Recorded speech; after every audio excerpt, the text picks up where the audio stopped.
Welcome to episode 30 of 10,000 Africans podcast.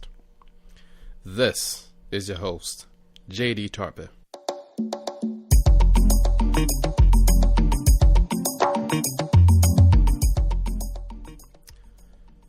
Today on the show, we have Iyinoluwa Aboyeji, aka E.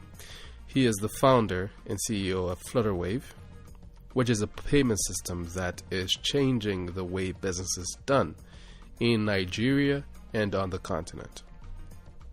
He is also a co-founder of the famous startup Andela, which managed to raise $24 million of investment from founders like Mark Zuckerberg and the likes.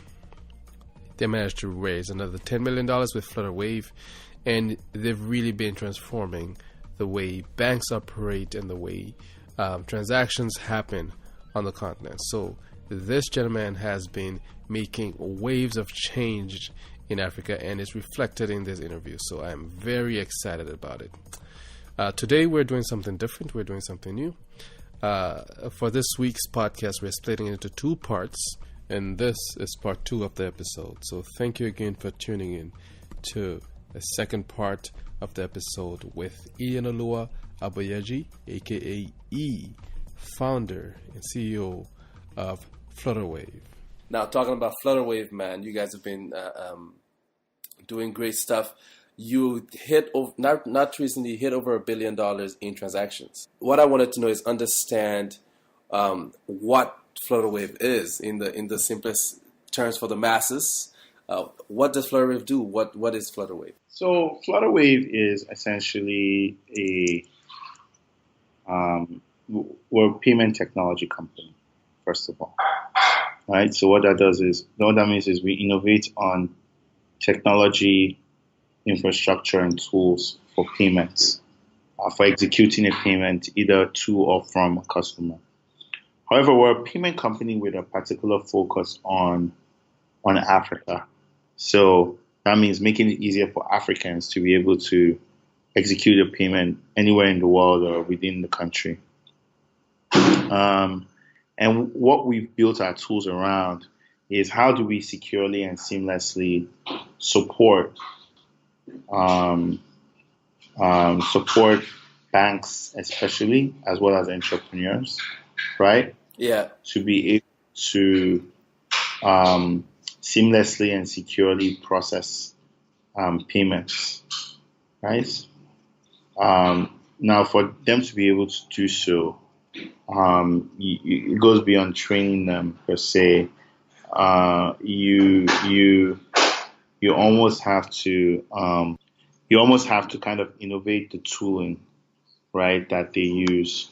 So that's what we spend a lot of our time on. We build technology that helps banks and businesses to be more efficient at collecting payments from their customers, making payments to their vendors, and tracking payments. Yeah, and that is incredible stuff, because what you're doing is essentially decentralizing transactions across the continent that transcends a lot of borders.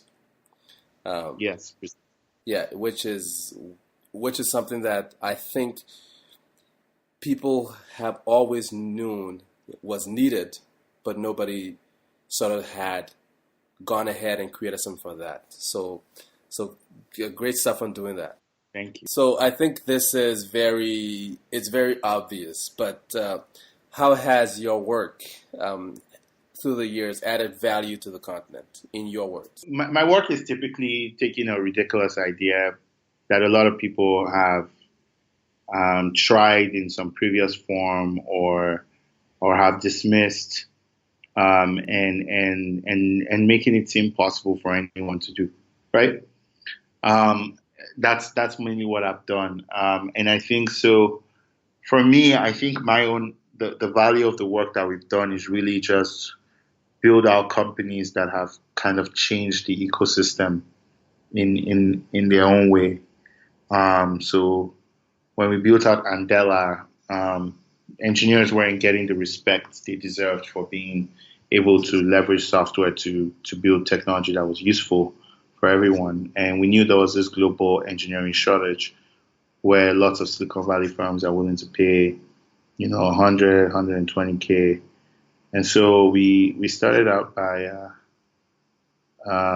we started out by basically making that more possible, making it easier for people to see software development as a career path for themselves, right? Yeah. Um, in fintech, with Flutterwave, we basically, expanded people's minds to the fact that, Nigerian banks have the ability to go pan-African if they work together, and that we can help them reduce the cost of infrastructure and access, and work very closely if we can work very closely with them. So I think for me, what I've really been more or less after personally is just, how can we build the future of the continent, right? And by so doing, kind of leverage all these tools and opportunity to do so. So that's really what I focus on. Amazing stuff. Going further than that, what is the biggest challenge that you face so far in your business or in working in Africa? Well, I find that the biggest challenge is that you're often starting from scratch when it comes to talent. So in other climes, you can kind of help rely on, talent to support in doing one or two things. Because there's a system that develops the talent and gives them the experience they need to thrive in your environment. But the biggest challenge really is, you want to build a very local workforce. You have to basically invest time and energy in training. And so that's one of the more difficult aspects of everything. Yes, sir. And, that drives nicely into our next question, because with this, it takes a certain level of commitment to do that and a certain level of vision. To stick to that path and to continue to grow and to solve these problems, and to be willing to give your time to build this, there must be some driving force. So I want to know, what is it that drives you to do what you do? For me, it's really simple. One part of my story I don't talk about a lot is I did spend quite a little bit of time before I left for Nigeria in Silicon Valley, just taking in the air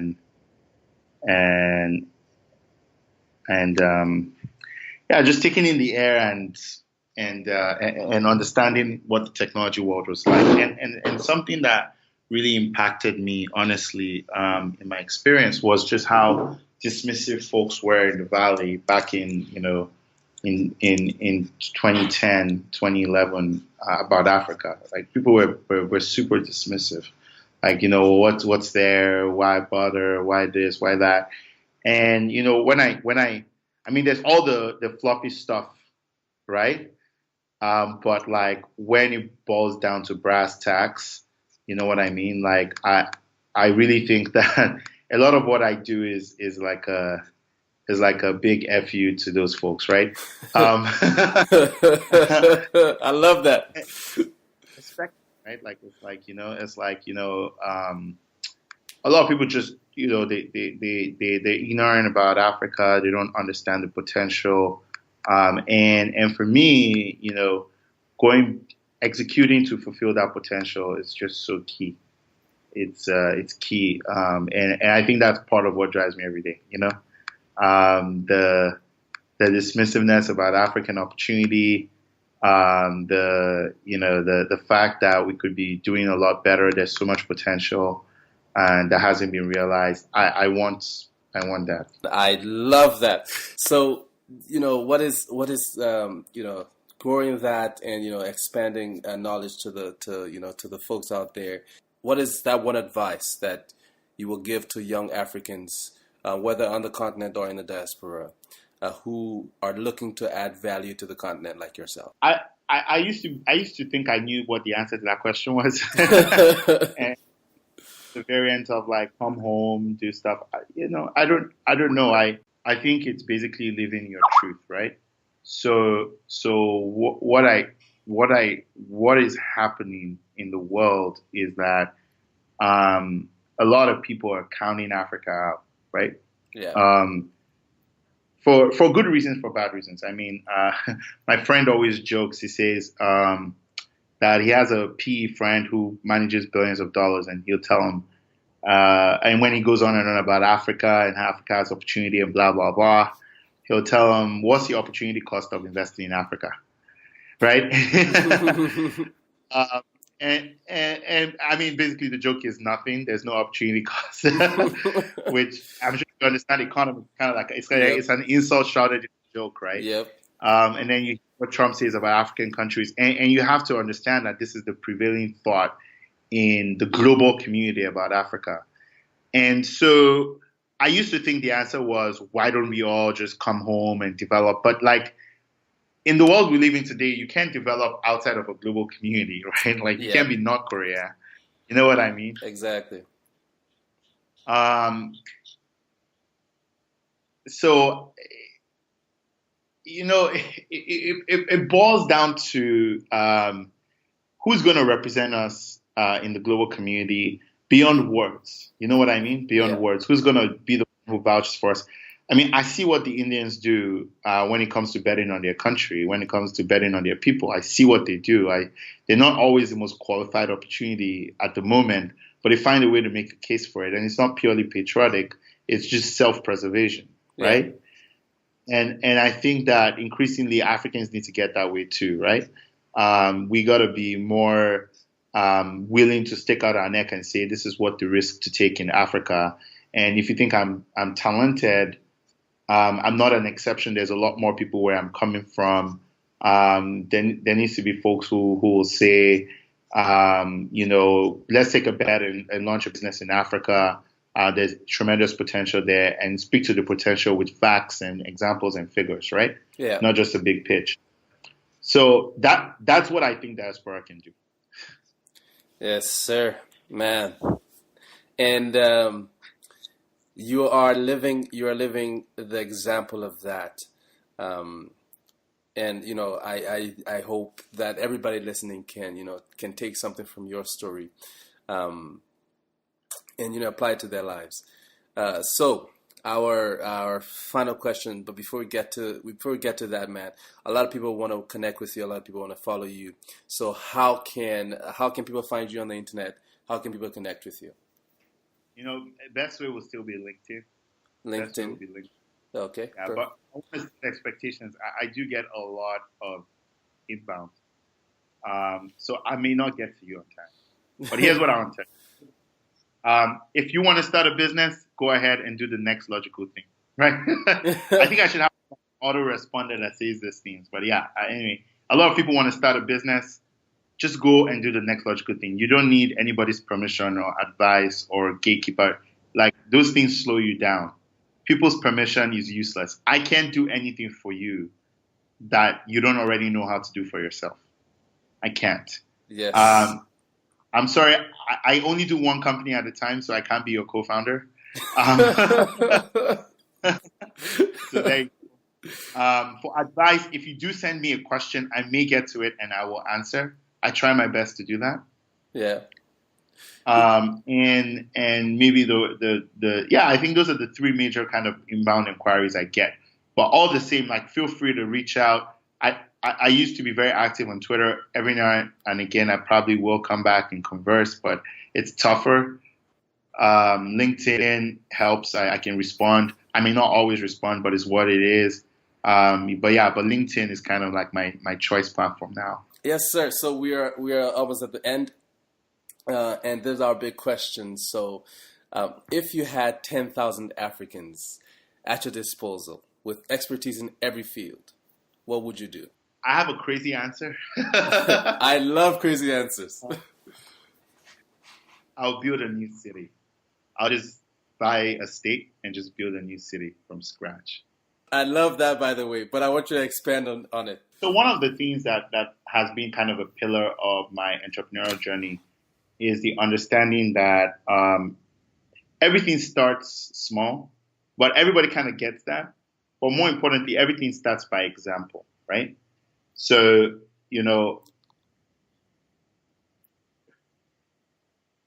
like Nigeria just didn't magically become a destination for people to hire developers because of Andela, right? Yeah. It started with 4 fellows, and then we went to 12, and then we went to 21, and then we went to 50, and then from 50 we're 100, and now we're 800, right?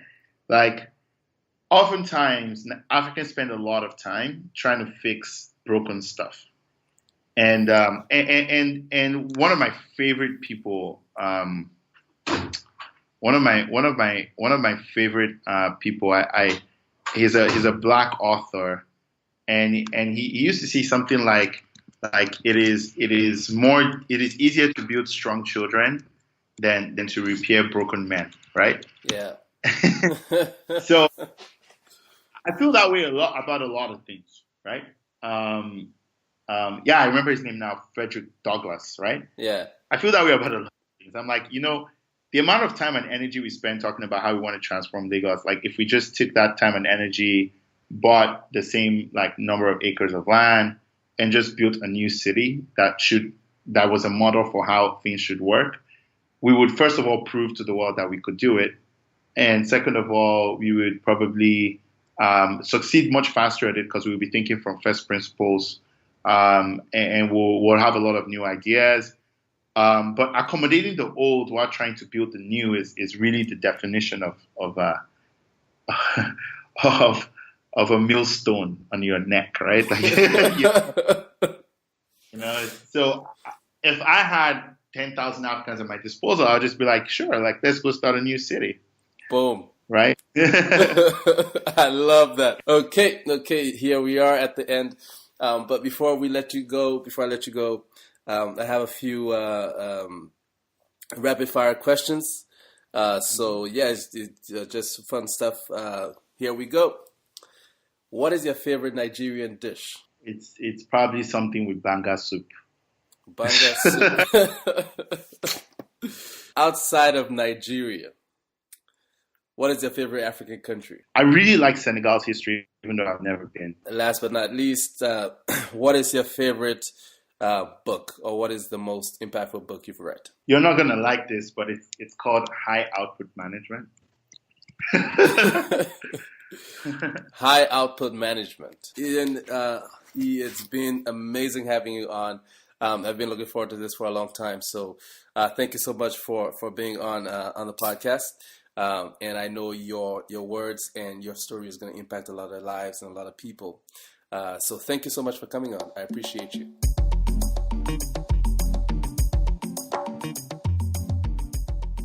Thank you for listening again to another episode of 10,000 Africans podcast.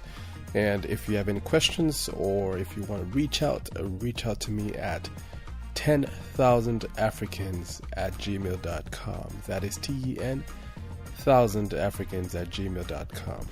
Also, you can donate to the podcast and to our continuous growth.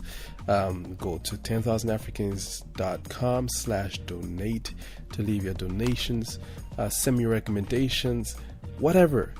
Email me. And as always, have a wonderful day.